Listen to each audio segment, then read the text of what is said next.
That covers your classes, it covers your housing, and it covers your food. What we're not allowed to pay for is the visa, which is about $300 and we're not allowed to pay for flights either. Yeah. Oh, you don't pay for flights? We're not allowed. It's against the law. Now you've said you're perhaps looking for one person. So what happens to the rest?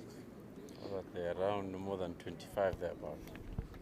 On my team? No. These were guys who've come. Oh, today. these guys. Well, so as Jay was touching on, there's 3,000 programs. You know, I know hundreds of coaches. You know, Gabriel knows more than me. I've came to recruit for my own program, but before I came, I had 10 coaches text me saying, "Hey, if you see anybody, if you see a left back who does this, let me know. If you see a striker or a goalkeeper, let me know." Right? So that will still be on scholarship. Yeah. So there's just because he doesn't come play for me, right, doesn't mean that all the other guys aren't going to get somewhere. There honestly are there's a ton of teams to go and play for. Yeah. So I wouldn't worry so much about actually finding a school to go and play for. More worried about finding the right school. You know what I mean? Because just like anywhere, right? There's bad coaches and not great schools and whatever else. So you just need to make sure that you find a good coach that you like and that you know is going to look after your child, you know, and help them. You know, there's a lot of coaches, I think, they'll recruit internationally, so they'll get guys from Africa, Australia, the Caribbean. Then they get there, it's a culture shock, and the coaches are just like, well, you're by yourself, like just figure it out. You know, where we are a bit more arm around the shoulder, like, hey, come to the office if you need help. We'll get you a tutor to help you with work, and you know, we'll get them like some, like we had a guy come from the Caribbean a few years ago, and he was feeling a little bit homesick, so we hired a chef to come in and cook him like a dish from the Caribbean. You know what I mean? Just little things like that, you know, just to help them out.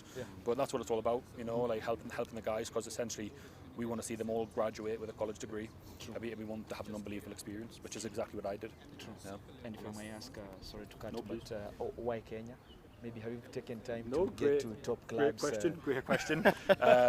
So number one, so Gabriel, he has a lot of connections, and I'm a friend of Gabriel, and he said to me there's a lot of untapped talent here. You know, a lot of talent that kind of goes unseen, and the reason for that being is like, I've been here for a week now, I haven't seen anybody record their games or their sessions. That's what we were talking about. Yeah. We're just talking about it. Nobody does that. Nobody does that. So we record every training session, every game, everything. So I mean, like, if you can find a recording device, we use VO.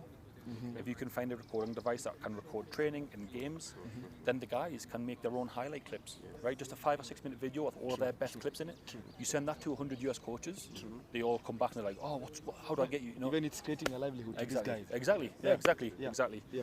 So recording is I see it doesn't happen a lot here, but it is really beneficial. Really beneficial. And with regards to what was it about? If students, some players are still in high school, so how does it transition? You have to finish high school. You have to graduate from high school. So we have. Do you want me to hold this? But is that easier for you if I hold this? Is that okay? You know, so we have a regulatory body that looks after all of the universities in the country. That's called the NCAA, right? The other guys that are in charge, they have a ton of rules and compliance, and in order to be eligible to play for a university in America, you have to have graduated high school. You have to have graduated high That's the school. policy now. For you guys to transfer them to another, say, high school, then they finish, then... You can do that, you could do that, but that's not what I do. Yeah, we do see some guys go out there for high school, to prep schools. There's a few in Florida that are really big, like IMG. You ever heard of that before? Yeah. IMG, huge school in Florida, high school. We see a lot of guys from Ghana and Nigeria go out there. And then there's some in Virginia, some in Massachusetts, like prep schools that particularly look for African student athletes to go out there, finish high school, and then go to university. Yeah, I have a friend of mine in Massachusetts. Oh, really? Yeah. Oh, really? Yeah. Where at? Is he university or is he at a club? He's in university. Oh, wow. This college. Oops, escaping my mind. Oh, yeah. Amazing place. Assuming you identify perhaps a good player and perhaps they haven't finished high school, is it possible to follow up? Yeah, 100%, exactly. So say I see somebody today who's only 16 and they haven't finished high school yet. Go straight in my book, straight onto my recruiting database. I'm coming back here next year. I just watch him again when he's very close to committing, and then I start having that conversation with him, you know. So we have a huge recruiting database. We have about 50 players on there right now for the next 2-3 years. So if I seen someone who was too young right now, we tell Mr. Joffrey, we tell Gabe, Miss Carol, you know, and we start putting things in order to make it so that when it's time for them to come, all the stuff's taken care of and we can make it work. Okay. Why were you emphasizing on parents being involved? You know, I think, like, I'll use myself as an example, right? I was very, very close with my parents growing up, right? But at the end of the day, you know, it was my parents that paid for my flights, you know, paid for my visa. You know, I think it's very important, especially when a child is moving halfway around the world, that their parents know exactly what they're getting into, you know. And again, I think the parents need to almost accept the coach.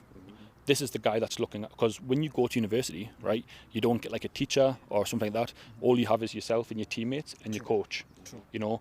So the guy that's the coach, which is me in my position, I'm the one that's essentially responsible for those guys, right? So I have 26 guys on my team right now back in Michigan, and they're just finishing up their final exams right now, and we have graduation next week. But I take responsibility for all of those guys, you know. So it's very important, I think, for the parents to be on board, understand where their kids are going, how they're going to do academically, what the team looks like, that kind of thing, and that's why I think it's important. Okay. And do you carry out medical tests before? Yeah, everybody has to pass a medical. Everybody has to pass a medical. So when a new player gets to our university, they take a medical and they do everything: bones, tendons, hearts. Like we had a guy last year, he was actually our starting centre forward striker, and he had an irregular murmur on his heart. So he was out for 3 weeks at the start of the season. So we were devastated because he was he was like Drogba, right? That's what he's like, right? He's Ivorian. And he had to miss the first 3 games because he had an irregular murmur on his heart. So he had to go and get a second opinion from another doctor, and they were like, "You're fine. Like, you've had this since you were a child. You're growing out of it." So then he could start playing again. So we have very extensive medical tests for the players to make sure that they're in working condition. So they don't do the tests here first, so they have to get there first. Then Yes. they do the tests from there. You can, like, we always encourage, if someone's coming from Kenya, say, to get one here, just to not waste any time or any money, you know. But then in order to play for our team, you have to get past a medical from our university doctors. And coach, I haven't heard you talking about the girl child. What about the girl? The girls. Oh, the girls. so we always, you know, it goes one of two ways with girls, right? This is what we see. Sometimes we have boys come in, right, and they maybe aren't doing great in school. They're doing fine, but they're not reaching their potential, and they're a little bit messy, and we have to keep holding them together. Sometimes you get a girlfriend and they get really good. You know what I mean? Like the girl kind of kicks them into action a little bit, you know. But then you go the other way sometimes, where they're staying up late with their girlfriends, so they come to training tired, or they're not eating a correct diet because they're going out to eat with their girlfriend all the time, so they're not performing as well. So we do a ton of education on that at the start of the season.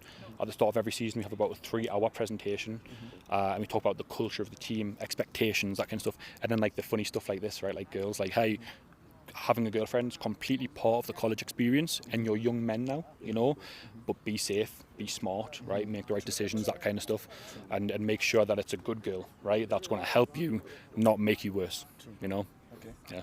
Thanks so much, coach. Thanks. Coach Muluya used to